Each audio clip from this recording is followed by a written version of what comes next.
Donc j'en profite donc sur ce dernier point, vous voyez, pour m'adresser particulièrement aux militants du RDPC, aux télévisions camerounaises, à l'ensemble des Camerounais, que le RDPC, le D de démocratie, c'est moi, Gassa, qui l'ai mis. Ce n'est pas Paul Biya qui l'a mis, je crois, vous l'avez dit. On en avait parlé déjà 2018. Avec Alain Yana en 2018 à son domicile. Donc, mais redites-le. Voilà, c'est très important en ce moment des élections. Oui, Paul Biya n'a jamais été un militant d'un parti politique. Il ne sait pas ce que c'est. Il n'était pas militant de non, quand Ahidjo lui donnait le pouvoir, Ahidjo s'est rendu compte qu'il n'était même pas dans le parti. C'est là où Ahidjo l'avait mis dans le parti. Donc, le RDPC, nous l'avons créé, disons que nous militions à l'époque, moi particulièrement, le D me concerne. Les témoins sont là. Timothée, il est à Villeneuve-Saint-Jean, je crois qu'il est pasteur, mais Paul-Étienne Vondo est décédé. Mbombo Jacques était l'ambassadeur, puisque c'est dans son bureau à Paris, et Paul Biya lui-même au téléphone à Yaoundé. Ils allaient à Bamenda créer le RPC, Rassemblement du peuple camerounais. Nous sommes à 5 jours de Bamenda. Et nous, on travaillait à Paris parce que Ahidjo, en partant, avait instauré la démocratie au sein de l'UNC. C'est-à-dire, au sein de l'UNC, on débattait, on faisait des élections. Donc, c'est dans ce cadre où j'ai eu un affront avec Sabadeko. C'était dans un hôtel Félix Sabadeko. Alors, c'était dans un hôtel Sheraton à Paris, où je lui posais la question, il serait bien dans le parti que les gens du parti, n'est-ce pas, informent les ministres, interpellent les ministres, parce que en 83, on parlait déjà des gens qui allaient à l'hôpital à Kensini en apportant du coton ou un peu d'alcool. Sabaleko a tapé la main sur la table et m'a interdit de dire cela. Tous les Camerounais, y compris les Gaïa, Pierre Flambeau, oui, tous, m'avait abandonné, j'avais mangé seul ce jour-là à midi. Et donc, il y avait donc Omarou qui était venu me voir pour dire, bon, mon fils, t'avais raison, ta question. Omarou, son nom, c'était Yaya? Non, je t'ai retenu. Bon, ça va revenir. Il y avait donc Ebongalame, il y avait Ndumba dans la salle. Oui. Et je crois qu'il y avait... bon, ça va revenir. Bon, seul Arou, bon, qui était venu me voir, et dit, bon, ben, mon fils, tu avais raison de poser cette question. On revient l'après-midi, et c'est très dommage, parce que je portais de l'estime, beaucoup d'estime pour ce Camerounais.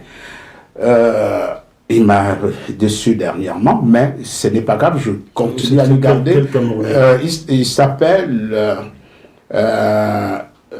Emmanuel Com. Ah bon, Hervé Emmanuel Com. Hervé Emmanuel Com. Parmi tous les Camerounais qui étaient dans la salle, c'est le seul à 15 heures qui avait repris la parole et dit à Sabaleko, mais notre camarade Gassa a raison.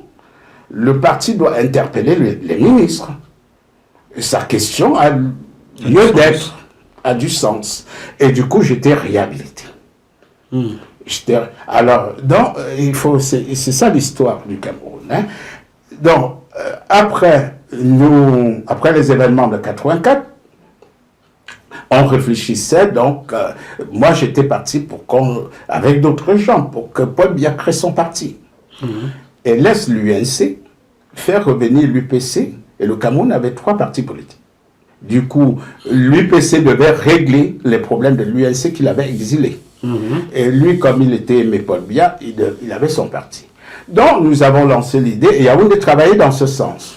À l'époque, vous étiez des fans de Paul Biya? Non, je ne suis pas fan. Non, disons qu'on était dynamique. Parce que le Cameroun bougeait, surtout à Paris. À Paris, il y avait un journal pour les Camerounais. Mais le mot fan vous dérange? Non, je ne peux pas. Vous appréciez Paul Biya? Non, disons que on voulait, chacun voulait apporter un peu de sa pierre à l'édifice. À Yaoundé, donc, il y avait un groupe qui réfléchissait, il remontait à Paris, on se réunissait, j'étais le plus jeune. Feu Paul-Étienne Vendôme m'aimait beaucoup, y compris Bobo Jacques, parce que dès qu'on terminait une réunion à l'ambassade, aussitôt je faisais le compte rendu.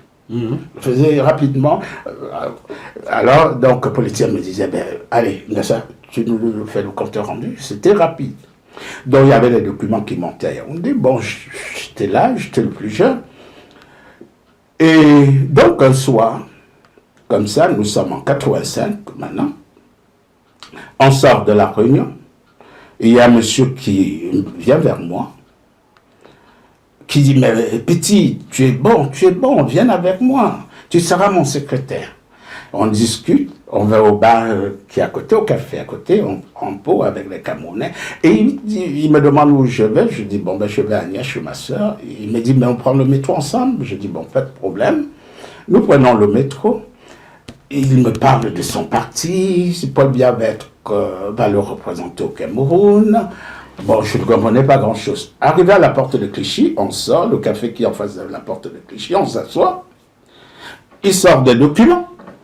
Il me dit, mais tu ne savais pas depuis que vous discutez à l'ambassade, c'est mon parti. J'ai des documents, je les ai à Nantes. Je donne le nom. D'accord. Alors, c'était un avocat, Maître Oum. Maître Oum, il avait un bureau à Nantais. Maître Oum avait donc déjà breveté le RPC depuis 1963. Le RPC était breveté. M. Biya reprenait à partir de Maître Oum. Donc, M. Biya n'a même pas créé. Non. Disons que Maître Oum attendait qu'il crée pour qu'il revendique que c'est son parti. D'accord. Ils attendaient. Il attendait que Yaoundé le fasse. Oui, pour qu'il voilà qu'il relance, puisque c'est lui le président. Donc, ayant vu ça, j'arrive chez ma soeur Ania, j'appelle Timothée et Paul-Étienne Vendôme. Je leur dis, bon voilà, cher aîné, j'ai vu ceci et cela, le monsieur qui est toujours avec moi, qui m'apprécie là, il m'a montré les documents, tiens, il faudrait qu'on en parle à l'ambassadeur.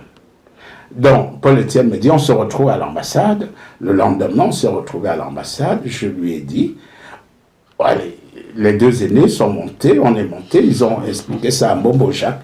Bobo Jacques dit d'aller vérifier. Paul-Étienne va vérifier. Effectivement, le RPC était un parti breveté. Donc, c'était à lui. Il avait enregistré. Donc, nous sommes déjà 5 jours de Bamenda. Après, on discute comme ça. Bobo Jacques appelle donc cette voix-là, que je reconnais, qui est le président Paul Biya. Et comme ça, comme nous on luttait pour la démocratie, c'est par ma voix, je dis, mais Excellence, comme les documents sont déjà faits, on lutte pour la démocratie, on n'a qu'à glisser le D entre le R et le P.